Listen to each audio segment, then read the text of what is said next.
Chapter 22. On the Contemplation of Human Misery.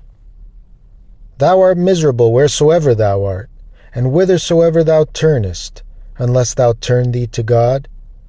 Why art thou disquieted because it happeneth not to thee according to thy wishes and desires? Who is he that hath everything according to his will? Neither I, nor thou, nor any man upon the earth. There is no man in the world free from trouble or anguish, though he were king or pope. Who is he who hath the happiest lot? Even he who is strong to suffer somewhat for God.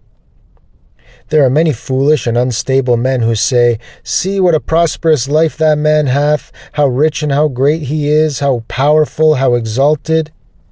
But lift up thine eyes to the good things of heaven, and thou shalt see that all these worldly things are nothing.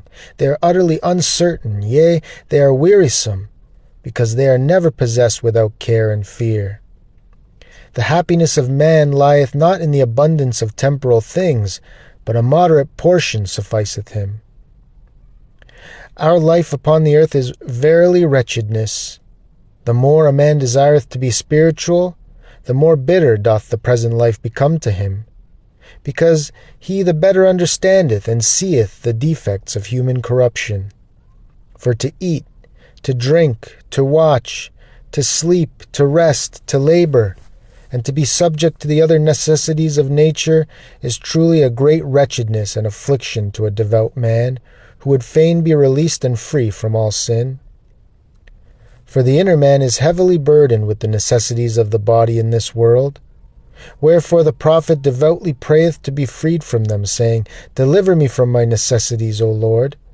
But woe to those who know not their own misery, and yet greater woe to those who love this miserable and corruptible life. For to such a degree do some cling to it, even though by laboring or begging they scarce procure what is necessary for subsistence, that if they might live here always they would care nothing for the kingdom of God. O foolish and faithless of heart, who lie buried so deep in worldly things that they relish nothing save the things of the flesh, miserable ones! They will too sadly find out at the last how vile and worthless was that which they loved.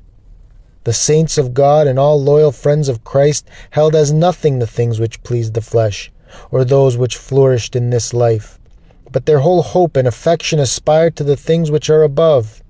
Their whole desire was borne upwards to everlasting and invisible things, lest they should be drawn downwards by the love of things visible. Lose not, brother, thy loyal desire of progress to things spiritual. There is yet time, the hour is not past.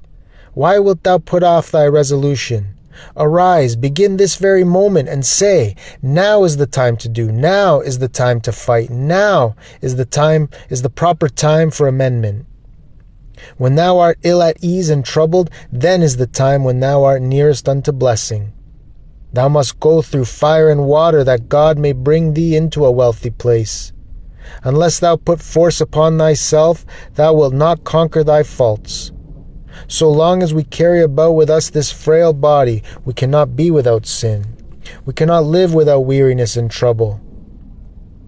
Gladly would we have rest from all misery, but because through sin we have lost innocence, we have lost also the true happiness. Therefore must we be patient, and wait for the mercy of God, until this tyranny be overpast, and this mortality be swallowed up of life. Oh, how great is the frailty of man, which is ever prone to evil! Today thou confessest thy sins, and tomorrow thou committest again the sins thou didst confess. Now dost thou resolve to avoid a fault, and within an hour thou behavest thyself as if thou hadst never resolved at all.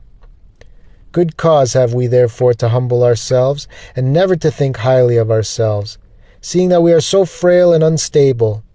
And quickly may that be lost by our negligence, which by much labor was hardly attained through grace. What shall become of us at the end, if at the beginning we are lukewarm and idle? Woe unto us, if we choose to rest, as though it were a time of peace and security, while as yet no sign appeareth in our life of true holiness. Rather had we need that we might begin yet afresh, like good novices, to be instructed unto good living, if haply there might be hope of some future amendment and a greater spiritual increase.